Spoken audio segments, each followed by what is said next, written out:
Now, we move sa ating last indicator, partnership and participation. So again, tulad na sinabi ko, 2 parts lang po ito. So under 6.1, yung development, strengthening, and operationalization mechanisms for partnership or network with the private sector, CSOs, and volunteer organizations or groups. So under this indicator, sinasabi po yung presence of mechanism for partnerships or networking ng LGU with other LGU din, with NGAs, private sector, CSOs, and volunteer groups in the 4 pillars or thematic area. Like for example, yun nga po sa Sister Cities program with LGUs, disaster response, distribution of relief goods, mga ganyan po, even the medical supplies, psychosocial supports, and security services. Also, under this indicator po, it pertains to mobilization of LGUs, CSOs, private groups, and their resources during emergencies or disasters or whenever applicable po. So ano-ano po yung mga hinahanap natin ng MOVs pagdating po dito sa 6.1?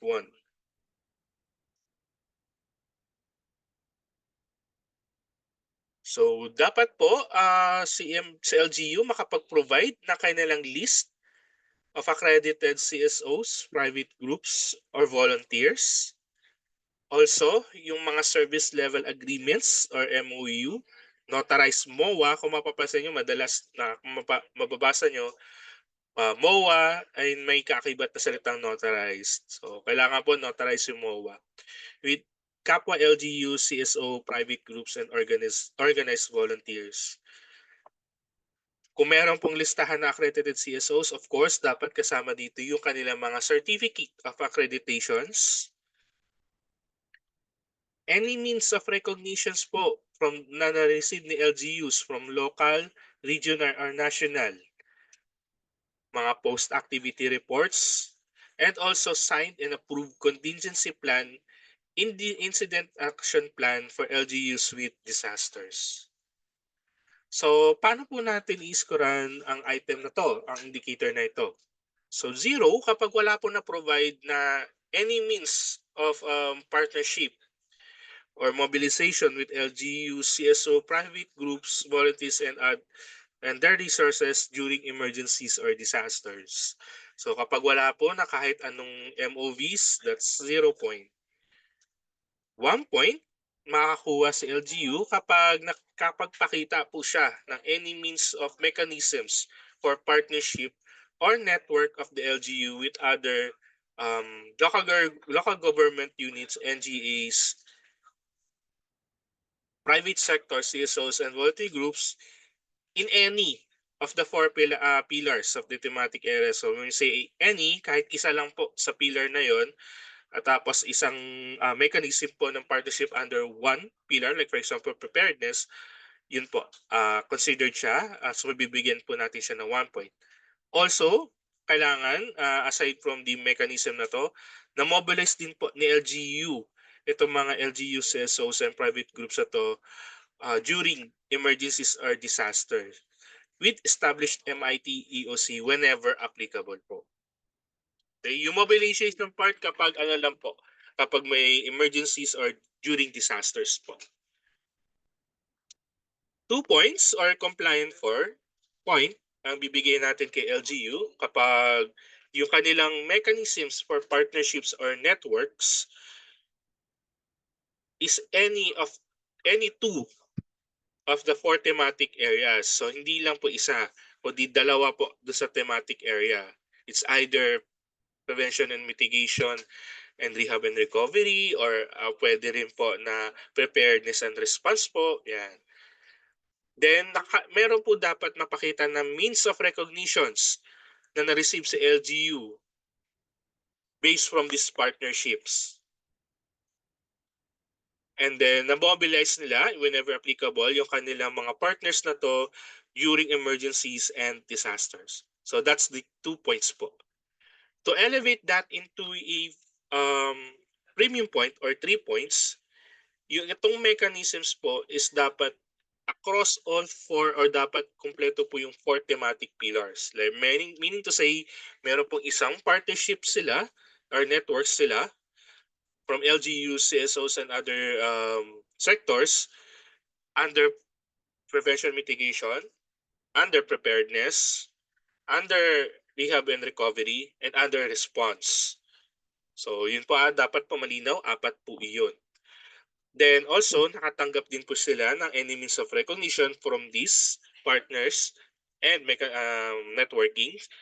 And then, whenever applicable, yun nga po, nagkaroon sila ng interoperability outside area of responsibility pagdating sa mobilization ng LGUs na to or ng partnerships nila to or networks.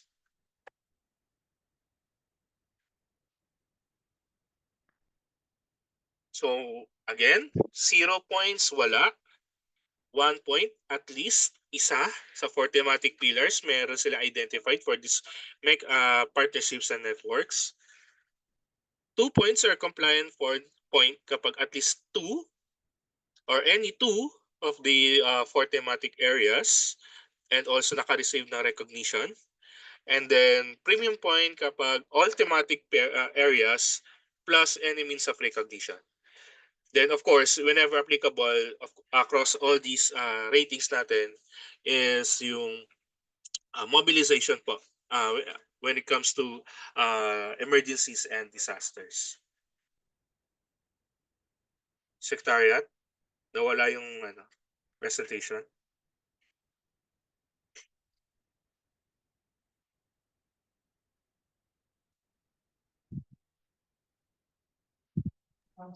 For a while lang po, sir.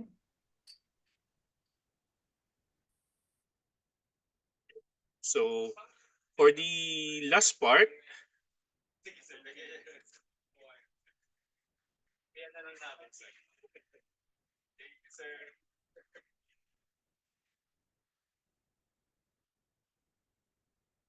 for last indicator natin, 6.2.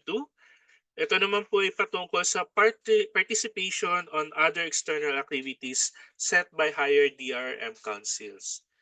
So, in this indicator po, sinasabi lang po yung number of external activities na sinalihan po ng kanilang ng LGU. So, yun po yung ating hinahanap under this item. So, of course, ang mga MOVs natin dito is of course yung kanilang certificate of attendance or participation including after activity reports. So, halimbawa po ng mga higher RDRM Council external activities is of course the nationwide simultaneous earthquake drill or NSED. Kasama dito yung mga National Disaster Resilience Month or NDRM related activities, the Gawad Kalasag Seal, other DM related trainings and forums, seminars, tsunami related initiatives, and then other related DRM activities from the RDREAM-C, PDREAM-C, or even the OCD regional office. So, 0 points pag wala po napakita na any participation sa LGU from these set activities. Kapag meron naman pong 1 to 2 activities na nag-participate sa LGU together with the certificate of attendance and after activity reports, 1 point. Pag nakakuha naman po or meron po na ipakita na 3 hanggang 4 na identified activities within the assessment year po within the assessment year, 2 points. At premium points naman po kapag more than 5 or 5 or more identified activities. Now, question pagdating po sa NSED. Sir, Mario, paano po kapag sa NSED, ano lang po ang inattendan niya? May 5th quarter NSED. Ikaw na, sir. Kung may 5th quarter NSED. Paano kung dalawa lang po ang nasalihan ni LGU na simultaneous earthquake drill? Like for example, first quarter lang tsaka second quarter. Third quarter kasi binagyo. Fourth quarter binagyo din. Paano po ba to? Kasi po, pagdating sa NSED, ma-count lang natin siya as identified activity or one activity kapag kompleto po yung apat. Again, for our new validators, kailangan po 4 quarters po ang NSED. Isang count lang po siya. Hindi po siya apat na activity. Isang activity lang po yun. Tapos kailangan apat na quarters. Kapag naman po in event that the LGU is tinamaan ng disasters at hindi nakapag-conduct ng activity, dapat may supporting document for that na sinasabi na tinansa lang kanilang scheduled activity or scheduled na NSED because tinamaan sila ng um, disaster. So yun po ha, saka lang natin sila i-count yung po pwedeng makount ah, yung 4 quarters kapag meron pong supporting documents. Pero kapag dalawa lang po talaga yung na-provide na sinalihan na NSED, wala po. Hindi mo natin siya i-count as one activity. Okay, clear po tayo doon pagdating sa NSED. Yung NSED po kailangan 4 quarters. Next, NDRM. Alam naman po natin na NDRM is composed of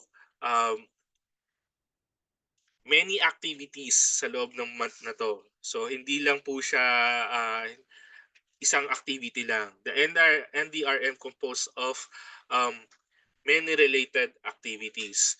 For that po, each activity under the NDRM is counted as one naman po.